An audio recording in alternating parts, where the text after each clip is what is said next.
жатағындарда қолдау күшті болды да. Қолда бір-бірін қолдауы күшті болды.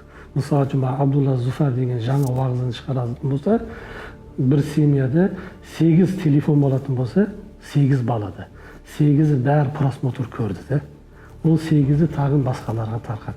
Садық Самарқанди жүде жұмсақ сөйлейтін бала, ол да мазхабсыз, сөздерін бір жақсы мұқият тыңдаған адамдар ғана ол жихадқа шақыруын, мазхабсыздыққа шақыруын, елді тастап басқа елге көшіп өту, соны түсініп алады.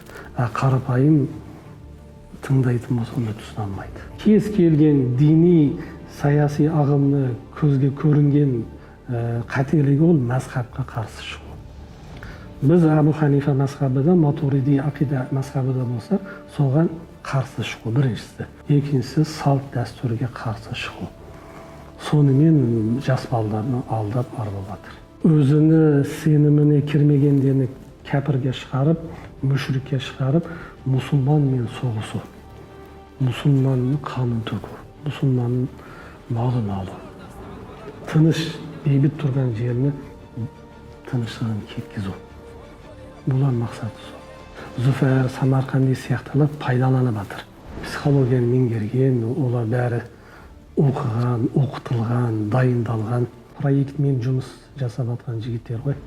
Проект болмаса, оларын қолдайтындар болмаса, бұл дәрежеге жетпейді. Бізде дайын болуымыз керек қой. Оларны қолдайтындар сол елдің дұшпандары болатын болса, тыныштығын бұзатын дұшпандар болса, бізді де қолдайтын сол елні ойлайтын, елні тыныштығын ойлайтын адамдар қасымызда болу керек.